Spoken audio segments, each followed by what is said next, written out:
Welcome to the Connected Families Podcast, your listening guide to parenting with peace and connection. I'm Stacy Bellward, here with co-founder of Connected Families, Jim Jackson. Welcome, everyone, to the Connected Families Podcast. We're here again. I'm Stacy, and I'm here with Jim. Hi, Jim. Hi, Stacy. We're in the middle of this series. Yeah, what do we got cooking today? Today, our topic is, what should I do when my kids won't do their chores without my nagging? Nag harder. Nag. Say it again. Nag more. You got to become a better nagger, I think, is probably not going to help you as much as it might seem. But a lot of parents kind of, I'm not nagging enough to get them to do what I want. I'll nag more, and the older the kids get, the more they have to nag. Because why? Because they've trained their kids to respond to their nagging. The child just won't do it unless I nag them and get big. And this is a common topic. Yeah. So every topic that we cover, we'd like to invite other Connected Family staff to come in on the conversation with us. And today we have Chad Hayenga. Welcome, Chad. Hey, thanks for having me. Yeah, we're glad you're here. Today's topic, what should I do when my kids won't do their chores without nagging? Yes. Do you hear this one when you're coaching, Chad? Yes, I keep nagging the people I coach to stop nagging, but they keep nagging. So I don't know. It starts with me. Right? Somehow I think I saw your tongue in your cheek just there. That's right. Yes, it's really common, right? It's super frustrating. It is. Yeah. Well, we like to start these episodes with a quick response. What's a quick response to the parent who says, I have to nag to get anything done around here? Yeah, my first thought is that your child has taught you well. Okay, in terms of you just turned the finger at me. when I need to or I can't do things without my child nagging, it should cause us all to have some red flags here, right? Like my child has mentored me, groomed me to feel like they have to be nagged in order to get the job done. So just a couple things. One is clear expectations are really important. What does it look like? If it's a clean room, what does a clean room look like?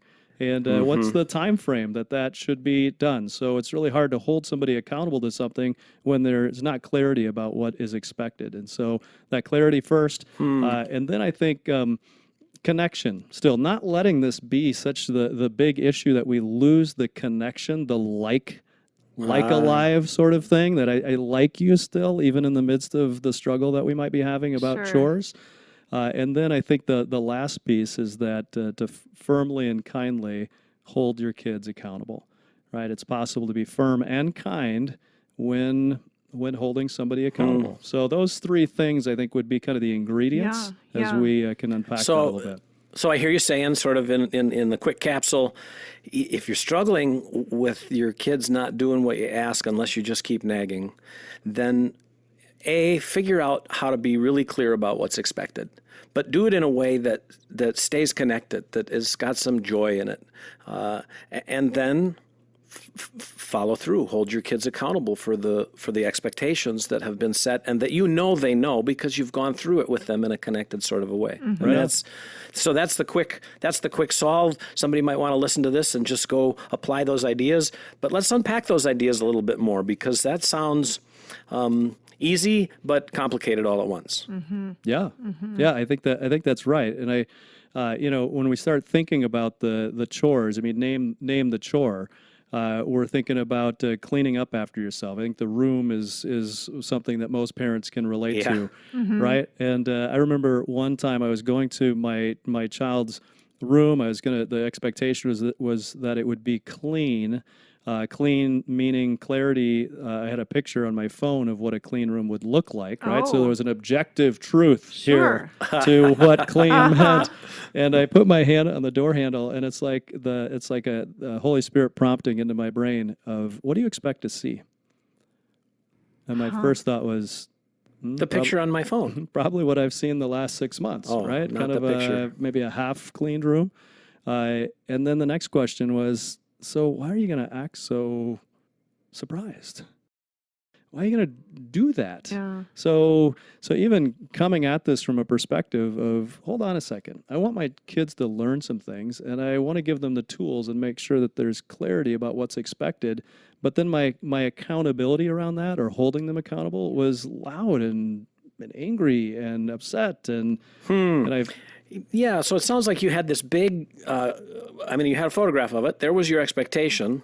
Realistically, was your daughter going to get there today? Probably not. Right. The acknowledgement that, she wasn't maybe going to be there just yet, but had maybe made a little bit of progress, and that you're there to help her instead of just make this leap to perfection all at once, tempered you some. And what did you do when you opened the door? I saw what I saw, which was familiar, okay, not quite up to the par of the photo on the camera, but then with the idea again of this is a process. Also recognizing a little bit about how do I view chores.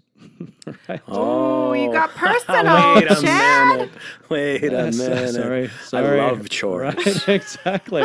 So that being me, I love chores. I went right on to the next thing, right? Yeah. No, not so much. But, so creating clarity and expectations and all those things I think are really important, but there's a backup piece here that's I think important for us to take a look at and just ask that question. What are my kids seeing from me in terms of how I'm modeling chores? That reminds me of when my kids were little and I heard the Holy Spirit whisper to me one day because I had shrugged my shoulders and said loud enough for everyone in the room to hear, another mess. And I just felt the Holy Spirit say, what are you modeling? Yeah. What are you modeling? These are your kids. You want them in your home. Yeah. And I was modeling not being happy about having to clean up another mess. Yeah. And you think about that with dirty dishes, or you think about that with a pile of laundry, all of which, I can easily get into the mode of, but what happens when we look at that and we even reframe it? And one family that I coach with, they just made a U-turn, right, on looking at a pile of dishes, and they would say, you know what I love about clean dish or dirty dishes? And the kids would go, what? It's like, I love that we were able to eat. It means that we had food again. And isn't that amazing? And you know what I love about this pile of laundry? Right? What does it mean, kids? Yeah, it means we hug clothes and it's all clean again. Isn't that amazing? And just the reframe of that when the parent takes the lead on those things, I think is really an important first place to start. Yeah. So there's that example thing that we keep coming back to in a lot of the podcasts, right, Stacy? It's like, how are we really viewing this problem that we're trying to solve for our kids? And what example are we setting for them? Because the example we set is their starting place for learning. And if the example we're setting isn't consistent with what we're trying to teach them, then we've built ourselves quite a hill to climb before we can get them to learn that thing. He was probably in 4th or 5th grade trying to train a child to do the chore of cleaning up the dirty dishes. You're talking about dirty dishes. What does it take to help this child who is easily distracted and has a hard time following through on different tasks to stay there and load a whole family's worth of dirty dishes? And he would get started and, okay, good, he started, and we'd go off and do our different things, right? And then I'd come back in and invariably he'd be gone and there'd only be a third of the dishes loaded. And what would my first response be? No, get back in here. You didn't finish. And then the power struggle would happen. But Dad, and it's hard and whatever. And whatever, I don't care. You got to finish these dishes. And I was pouring all of this negative energy into it. And the problem wasn't going away. It was getting worse. Right. That's, I think, important for parents to recognize. If it isn't improving, if what you're doing is not helping, it's worth taking a look at. So it was this perspective change really back then that helped me with that, which is, yes, he didn't finish, but he started. There you go. Like he got a good start. And so I wanted to pour energy into that. So I started learning to say, hey, buddy, you got a good start on the dishes in here. And then he'd say, I'm sorry, I got distracted. And he'd come into the kitchen and he'd start cleaning. And I'd say, man, that was a quick catch. You want some help or do you got it on your own? I got it on my own. I'll finish. You want me to stay here or should I leave? What'll I find if I leave? No, why don't you stay here this time? That'll help me. Okay, I'll just hang out. A little accountability. And it was all trying to put the onus of responsibility into his court, but in a way that recognized the good start rather than the poor finish. Right. I think in the online course, we have the entitlement online course. We name it as See the Good. And we talk about seeing the good of what's happened in the chore rather than the bad. Because I know, like I often did that too with my girls. Come in the kitchen, They're tweens. You'd think they'd have it cleaned just the way I would have had it Right. cleaned. And you look in and you're like, you didn't wash the counters. That's the first thing you see. Yep. You don't see that the dishes are all done and they're all in the dishwasher, and even the pots and pans were cleaned. We don't often see that, but we're retraining ourselves to Yep. see the good. Yeah, Stacy, you started talking about the entitlement online course, and Yeah. I think that's a great product. Lynn and I worked hard on it. The whole team Yes. worked hard on it. Yep. I remember we were traveling and script writing and going back and forth, That's right. and it was fantastic. Say a little more about that course and how people can learn about it. Yeah, it's one of our 3 online courses. People all over the world can take advantage of that course. We also offer it as a small group that can be accessed at any time. So get your friends together at church and you can do a small group. Yeah, so check it out. It's $23, right, as a suggested donation. If you can't afford that, then let us know and we'll work with you to make it affordable. Yeah, you can find out more about how to get access to that online course in our show notes. Go to our website, connectedfamilies.org, and find all the information there. So let's get back onto this train of nagging and chores, and I'm kind of thinking about this question and just wondering, Chad, if you could unpack a little bit more for us about what you've discovered working with parents, about what is it inside of us as parents that compels us to nag? Yeah, I think there might be a couple things underneath that. One, fear is oftentimes a motivator for nagging for me as I start projecting out this idea that if they're not able to do these simple chores right now without complaining about it, how are they going to keep a job? Or what's the 5, 10, 15, 20-year picture for this child? And if we don't get this thing figured out now, right? So the control pieces, when I'm fearful or anxious about my kid's future, I tend to become pretty controlling. Right, I get in there and I start getting directive and even angry or louder. So I think that can be part of what's going on underneath that. There's some anxiety, fear. Yeah, and I definitely resonate with that. Just scared that this child isn't going to get it together, and so I keep riding them to do the thing they're supposed to do, believing somehow that will help them get it together, but it doesn't. Yeah, believing somehow, right? That somehow that's going to just do the trick. And then I think there's an element of resentment that starts to build in me, where I'm thinking, oh, fine, I do everything around here, or nobody's going to help me here. And my attitude suddenly starts to shift, and I lose that second part that we talked about, is connection. Right? I start to lose connection, and I think I start to put this conditional love on my relationship rather than the your love no matter what kind of thing, the unconditional, where I'll actually love you more if you do these things that you're supposed to be doing. Wow, that when you say it out loud like that sounds pretty confronting. I'm wondering if there are some ways that you help parents identify for themselves whether they're operating out of fear or resentment. Are there signals that they can watch for, ways they say things that they do repeatedly? Are there evidences that fear and resentment are in operation here? Yeah, I think there are, and I mean it feels really heavy, and like I want to tell a joke right now because it's like, wow, this is this is hard stuff. Yeah, it is as hard. we start to look at what's going on inside of ourselves. But in my experience, it's almost like the anxiety starts first, and then we get controlling. And then there's our efforts to control and nag and coax and remind and bribe and do all the things to get our kids to do the things that they're supposed to be doing don't work, and then resentment kicks in. And then I might start giving consequences out of my anger or out of my frustration rather than out of a game plan to help my kids to become more responsible and learn how to take care of the chores. And so if I'm that parent who now recognizes, my goodness, maybe there's more fear and anxiety, or more anxiety and fear in that order than I was aware of, what are some things that you can tell me or offer me as ways to start to deal with that and recognize it and name it for what it is? And the Bible tells us to take captive every thought to Christ's obedience, and these don't sound like thoughts obedient to Christ right yet. What are some ways that parents can start going after this? I think it comes back to looking at some foundational things about what I believe and what's going on in me and what's going on in my child. Sometimes that empathy towards my child. You talked about Noah kind of running off, and it wasn't even defiance for him. It was just distractedness. And so here he was off doing his thing, and you called him back in a graceful way of, hey, looks like you got a good start here, buddy. Right? That's an encouragement to keep moving forward with that. So I think if we can view our kids in terms of a process, not the end product, this is what we have, and is what we're trying to teach them and how we're trying to teach them effective. And I think we start moving into this idea of connection. We want to stay connected, right? I love you no matter what. I'm for you. I'm not against you. I'm on your side.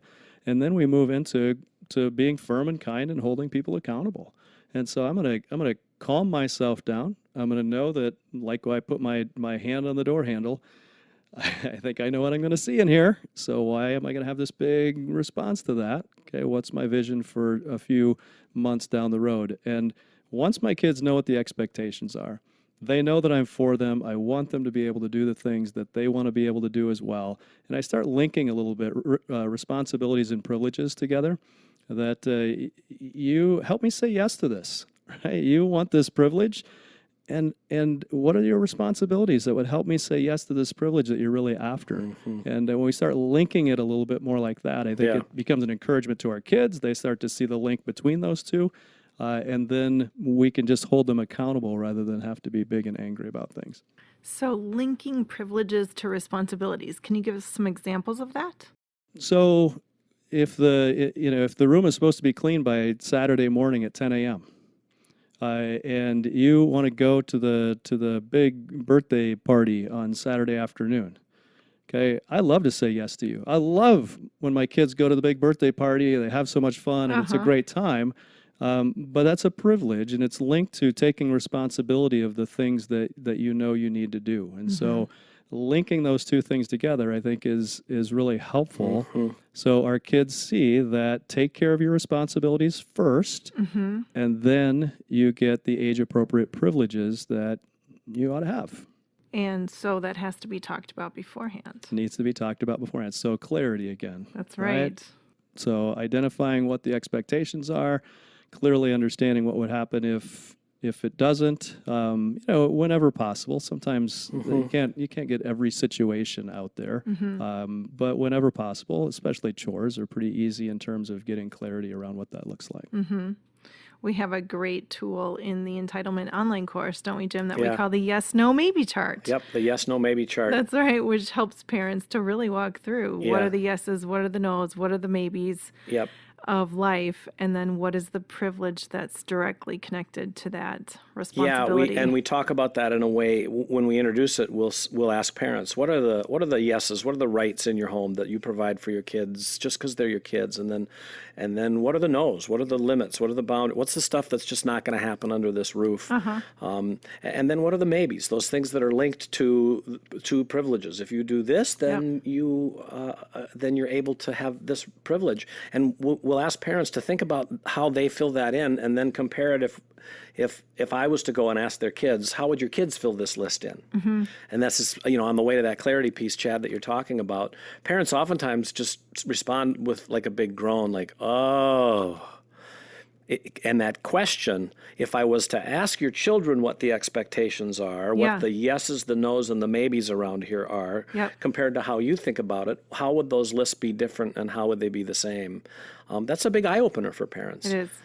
We also talk about the big yes in all of this. And the big yes in, the why to do a chore. The reason to do a chore isn't because mom or dad said, ultimately, or isn't even so that the room is as clean as somebody wants it, ultimately.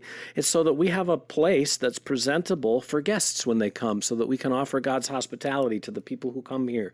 Because when people come into a messy house, they feel less comfortable and less welcome than when they come into a house that's got some order going on around here.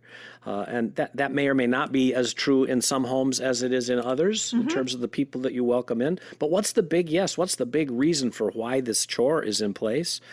And most of us, if we were to ask our kids about that, like, what's the big reason in God's economy through God's eyes that we would do this chore or that chore, pick up the laundry, clear the dishes, set the table, vacuum, whatever. What's that about? And have we done that thinking as parents? Or have we as parents, after they've done that thinking, invited our kids to understand and do some of that thinking with us? Yeah. And so you're referring to things like stewardship of our home. We're not going to just leave it dirty and the carpet to get ruined because we're spilling juice on it, and our things in our house and our car. You got it. It's the idea that we are blessed to be a blessing on this earth. And so what's the bigger vision around that? Yeah, I like that. And then practically, getting back to the when then statements, I just want to throw a few more out there for people because I think that it's really practical tools, right? It's when your homework's done, then you can go out and play. The kitchen's clean after dinner, then you can go jump on the trampoline. And it's kind and firm. Yeah. That's what you're teaching, Chad. That's the part that a lot of parents, I think, are surprised by, that we can actually be firm and kind at the same time. Yeah. Right? We can be firm and kind. And when we're really clear about what the expectations are, I think that also allows us to even be kinder. It's like, oh, wow. Yeah. Oh, no, look. Oh, yeah, the room, not quite. And, oh, man, now what? Yeah. And, Yeah. you're not going to be able to have this screen, or you're not going to be able to go to this place or do this thing. And, and there'll oftentimes be a lament about that. Sometimes it'll come back to, you're so mean. Okay, kind of, I call those flares. Like the issue starts to get dissolved a little bit, and the flares start flying. We start looking around, going, "Oh, what's that?" But coming back and going, "Oh no, but what was the expectation?" And I know this is hard for you, right? If you wanted to do this differently next week, how would you go about doing it differently? Yeah. Okay, almost setting it up. But we're turning the page here. The consequence is the consequence. We're not going to talk about that. But if you were to do this differently next week, and I'm sure you can, I believe in you, okay? There's a capacity or a capability that I have that you're going to grow and learn from this. Yeah. Then I think the learning really happens quickly, and our kids start to take more responsibility for things. Yeah, especially if we use the see the good statements that we talked about earlier in the show. So in the midst of that task maybe not being completed in the way that they know and we know that it should have been, we still can see the good and call that out. Right. For our kids. Yeah. A wealth of stuff, as always, It Chad. is. Thanks for coming in. Oh, glad to be here.